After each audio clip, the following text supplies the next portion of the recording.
Good evening, Berean. It's good to be with you again on this Lord's Day as we continue in the Word of the Lord. As normal, before we turn it over to Brother Marlon, we will review the morning's message.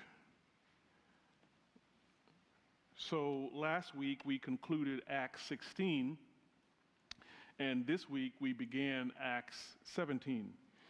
And so we have been making some good progress on the book of Acts.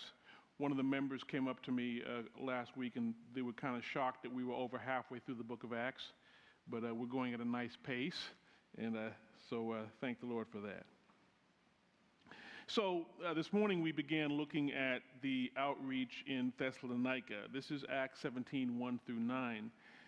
In this text, of course, we have the city of Thessalonica. I began the morning's message by reviewing the city of Thessalonica, what it was.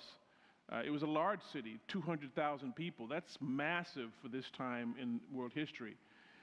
It was a major, it eventually became the capital of Macedonia just before the New Testament era. So just before Christ was born, it became the capital of Macedonia.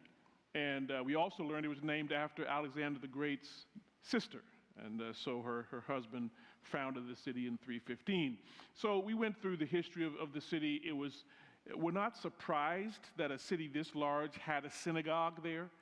And so one of the reasons why Paul wants to go to Thessalonica was because of the synagogue. Of course, as I said this morning, the synagogue gave Paul a ready audience, somebody who already knew, people who already knew the Bible, who were already familiar with the Bible. They weren't Christians, but they were familiar with the Bible. And so Paul could easily begin his ministry in Thessalonica. And so we kind of reviewed what the city was like, its place in the ancient world, and the journey from Philippi, 90 miles to the southwest to Thessalonica. Luke tells us they stopped off in two cities. Remember that they're walking this distance. It took them 3 days to walk from Philippi to Thessalonica. They stopped off at two of the cities in between the two and lodged there, and then struck off the next day. So they arrived 3 days later, and Luke picks it up by telling us they went right to the synagogue.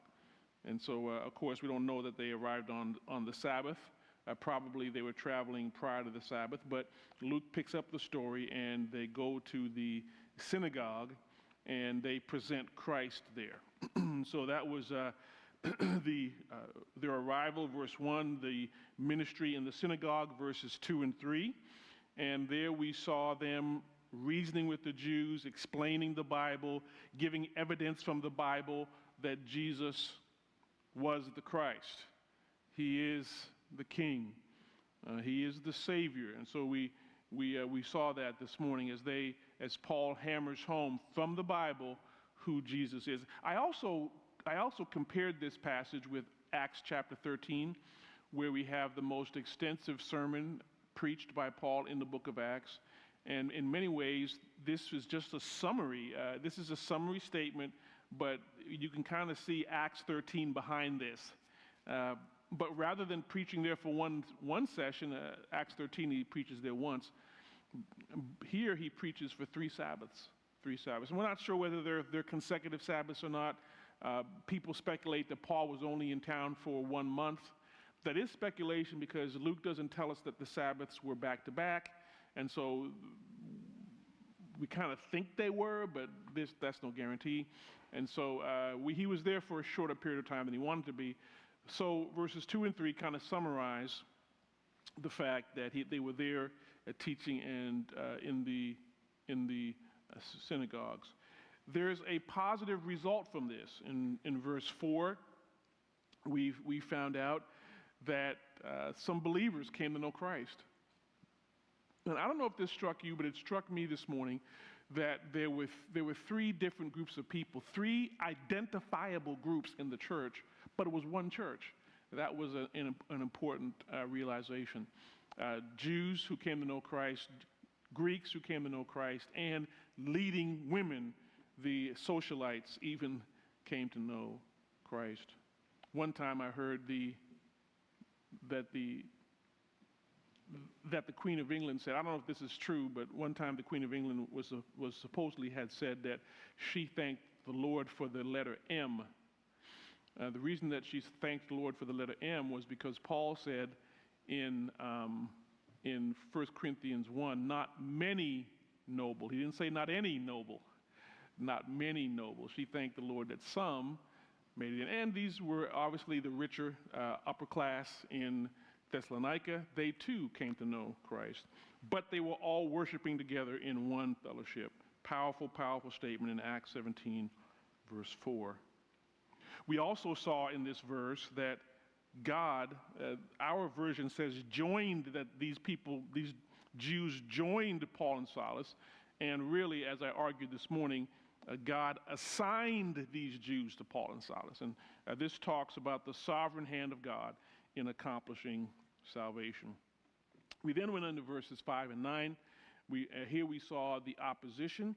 And the opposition was what we've always seen.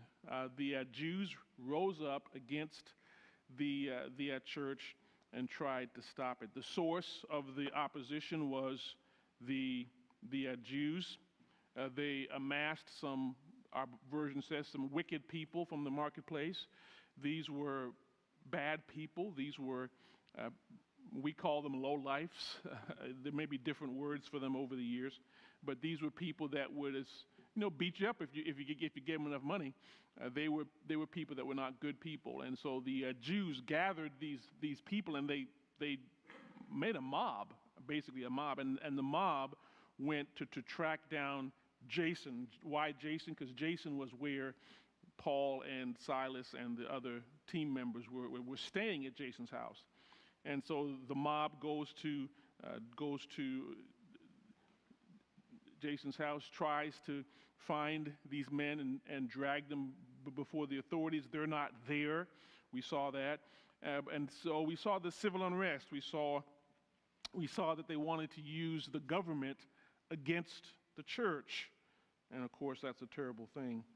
And finally, the government takes a bail payment or a security payment, and they release Jason and the other Christians who apparently had been arrested or at least charged not to allow the missionaries to continue their work there in Thessalonica. So that was how the gospel entered Thessalonica. Of course, we get a wonderful description of the church in 1st and 2nd Thessalonians. We get a greater idea of how the church was, how the people were, the type of challenges that they faced. And it's good to read those books in light of the founding of the church here in Acts 17. Any questions on the morning's message? One thing that strikes my attention is that the Jews became jealous. Yeah. And so the church, do you think in the church there were no Jews that they were expressing jealousy towards, or was it just the Greeks, the Gentiles? Well, I think that they were expressing jealousy towards the whole group. So there are three groups: Jews, Greeks, and the leading women who leave the synagogue. Now, these are all people in the synagogue. Okay, so these are all synagogue attendees. They pack up and go with Paul and Silas. So they separate from the synagogue. So that creates jealousy in the hearts of the Jews who remained in the synagogue, and they're the ones who go to the marketplace, hire some people with some brass knuckles, and they go trying to find Jason. So it was jealousy as you have left us and gone there, or was it because they have adopted a different form of worshiping God? Both, I would say both. In Acts 13, of course, they were jealous at the response of the Gentiles to the message. So it's always tied to the Gentile people and the extent at which they are turning to the faith and the acceptance. And you know, Paul is preaching that Gentiles can be saved.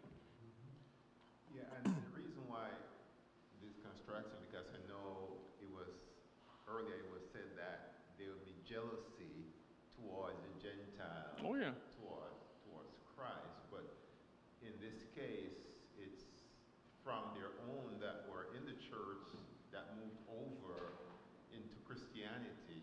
Well, it's the whole Christian movement they have a problem with. Yeah. Yeah, it's the whole Christian movement. Okay, all right. Go ahead.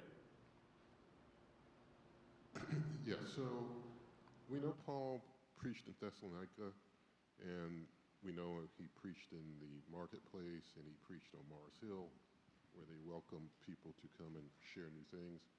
I was wondering if any of those examples, or if there was any other that equates to what we see in open street preaching today. So the closest we get to open street preaching would be, it would be kind of close in Philippi, not completely, because of course he's going in Philippi, he's going to the riverside. There are women who are meeting there. It was kind of a normal place. If there were not enough people for a synagogue, that would be closest. Probably the closest thing to street preaching that took place in the book of Acts would be what we're coming up to at the end of Acts 17, Paul in Athens. Because before Paul gets to Mars Hill, he's in the marketplace debating. I mean, it seems to be pretty clear that's the case. He's presenting Christ to the Greek philosophers. He's arguing back and forth with them about who Jesus is. He's presenting monotheism to a polytheistic worldview. And so that would probably be the closest that we have to open street preaching in the book of Acts, I would say. What we're coming up to in just before Mars Hill. Mars Hill is more official. Paul goes, there's probably the Mars Hill Council that he's giving an apologetic to. And so that's more of an official type of setting when he gets on to Mars Hill. But prior to Mars Hill, when he's in the marketplace, that's probably close to street preaching. Yes, go ahead. Because I guess from what I'm seeing in Scripture, I guess open street preaching was a rare thing, if ever. And I guess I was trying to sync up if there was that sort of thing ever really going on. I think you're right. I mean, it's pretty clear that the early church tended to go to the synagogue first. That was a ready audience.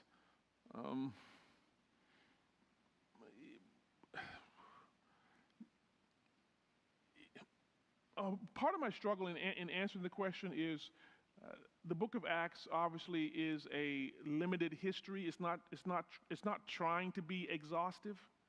And so you have to wonder if there were some other examples maybe of something more akin to street preaching that we know of. But I would say that what you've noticed is probably pretty accurate, that there wasn't a whole lot of that. And we can kind of see that Paul, if there was a synagogue in town, that's where Paul went. That was his starting point. You know, now, if it didn't have a synagogue, that was a whole another point. But I want to say that there was a synagogue in Athens. There probably was a synagogue, but Paul was definitely doing some street preaching in the marketplace. We can't deny that part. Go right ahead. Yeah, because I guess from what I'm seeing, it seems like the focus was on people who had some understanding that God exists and trying to persuade them to recognize Jesus had come in the flesh. Yeah, I don't have a problem with that conclusion. It's probably about, I think it's 3 sermons on Paul in Athens, when we get to Athens. And I'm going to deal a little bit with the issue of, how do you present the gospel to a polytheistic world that maybe doesn't believe in a singular God. They believe in multiple gods. And of course, we have, in the modern church, we're pretty big on apologetics. Does apologetics have a place? We're gonna talk a little bit about that when we get to Paul in Athens. What role do the arguments for God's existence have? Should a Christian use those arguments when they evangelize other people? What role should they play? If you're reading ahead, you can't help but notice Paul's approach in Athens is different than his approach, for example, in Antioch when he's preaching his sermon to the Jews. I mean, there are some similarities, and I'm going to point those similarities out, but there's also some differences of approach when he's dealing with a completely secular Gentile audience. How he approaches them is a little bit different than how he approached Jews, but clearly the emphasis was to start in the synagogues wherever possible. Yeah. Go ahead. I just want to confirm that the scriptures he was using is only the Old Testament, correct?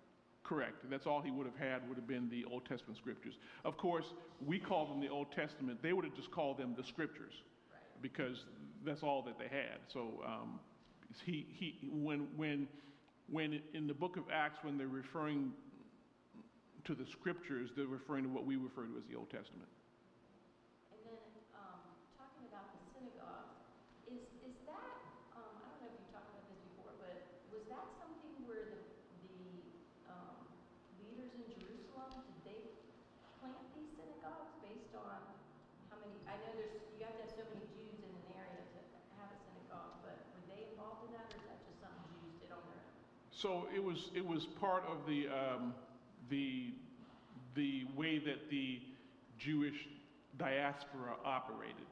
So it wasn't necessarily that fathers from Jerusalem came up, and Jewish fathers from Jerusalem came up and planted these synagogues all over the ancient world. But when enough Jews gathered in a place based on Jewish oral law tradition, they would have organized a synagogue as soon as they could, as soon as it was feasible, when the right number of males were in the community. So my question related to that then is, how likely would this synagogue had heard of Paul? I mean, I guess they would have known of Paul because of his leadership in Jerusalem, or maybe not? So it's hard to know how much of Paul's reputation preceded him to these places.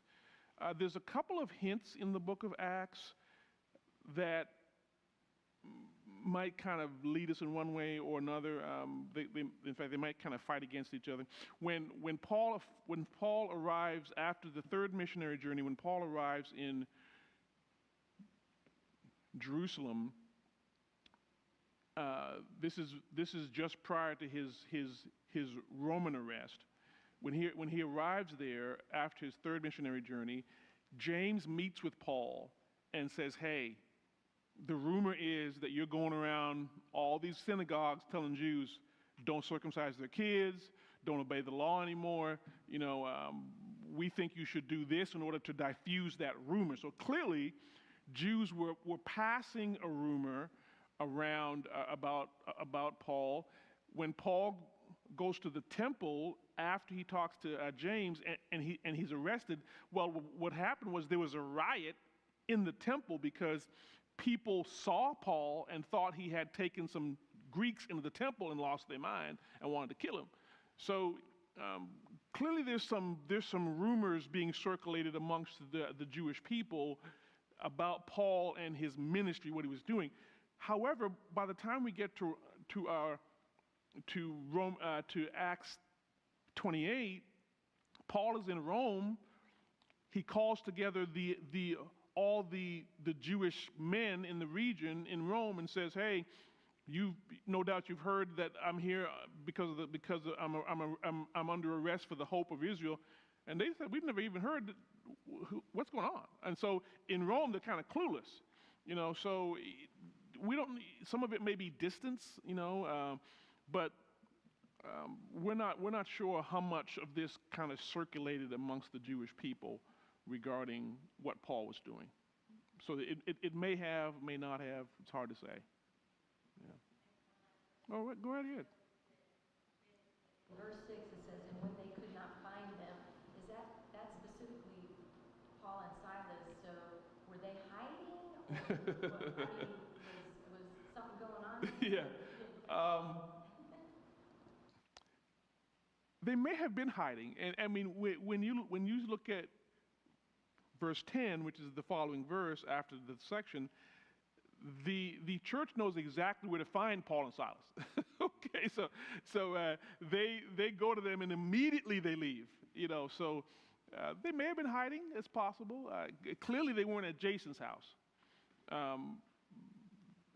You kind of wonder if maybe somebody kind of found out that these rabble rousers were causing some problems. When we get to Acts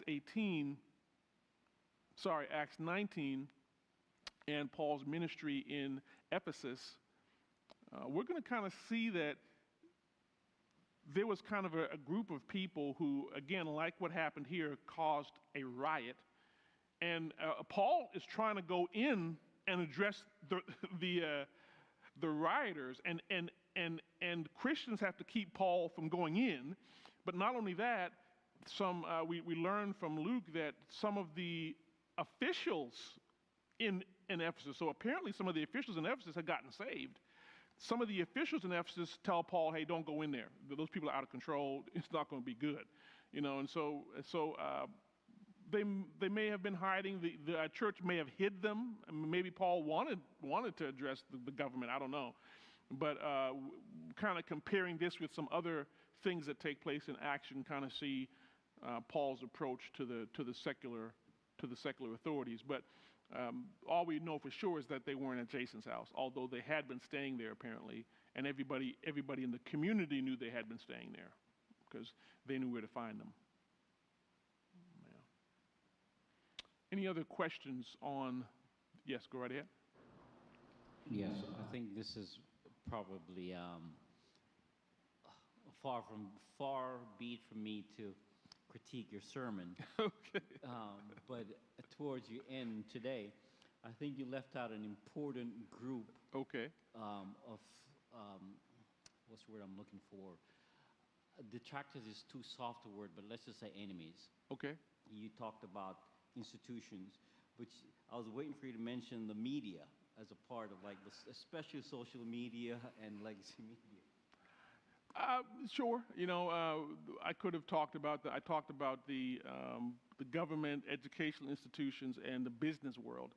I think that it's any Christian who spends any time watching the news or media knows the media is anti-Christian. I mean, that's pretty obvious. When years ago, this is prior to the most recent cultural wars, when I heard the news media start, now as Christians, we refer to ourselves as pro-life. So in the whole debate over abortion, we define ourselves as pro-life. Well, when the media started calling us anti-abortion, I knew that things had changed, and that was probably about 25 years ago. And so they altered how they described us. And so they wouldn't allow us to describe ourselves as pro-life, and because it used to be where they would say, the pro-life forces or whatever. They weren't agreeing with us, but they at least used the terminology that we like to use to describe ourselves. But when the media stopped doing that, I knew that it was over. They had made their public bias obvious. So yeah, we could have described the media. I mean, I think most of us know that the media is not pro-Christian, never really has been, and but yeah, these institutions are definitely anti-church. Mm-hmm. Although I think I think you said understand how they against Christians. I think as Christians, that's the only label we have to keep at the forefront of our mind, because as you're saying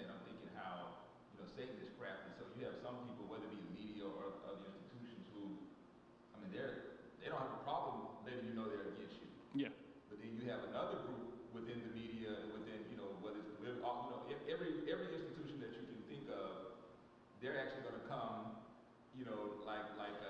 they're not going to, it's not going to be obvious. They're going to use the same language we use. It's almost like a false teacher, within Christendom. They use some of the same language we use. You got Christian cults that use some of the same language Yes. we use. And even when you use it, you talk about pro-life. Well, I can use that term, not be a Christian, but I get Christians to unify with me. Sure. Like, in other words, Absolutely. I don't want you to think we both say 1 + 1 is 2, but in no way I want you to think we're the same. No, I'm distinctly. For example, Catholics Right. refer to themselves as pro-life, but we would never join in with the Catholic Church in doing anything. But I think it's more obvious. I think for us as Christians, I think we more quickly or easily can identify, with Catholics, because it's coming under the guise of a religion, and so we automatically know. But when someone doesn't come into, as a Catholic and use that language, I think sometimes, at least I've witnessed, Christians are more likely to Quick to embrace them. And they think that we're one and the same, and and so it's like, be distinctively Absolutely. Christian in this, even if somebody, you and somebody agree, 1 + 1 is 2, we both agree with that. We both say, pro-life, but I'm going farther than that. Now again, hope you are, whatever, but I'm not going to make you think you're my brother, because you read the same gospel that these people who outright hate, make it obvious that they hate, So I think that's the issue that you see a lot going on today, because what happens is, you basically draw the line, and you got two sides, when in actuality, on each side of that line, you have subgroups on each of those lines. Yes. That, so that's the issue. Definitely. Excellent point. Anything else on the morning's message? All right. Well,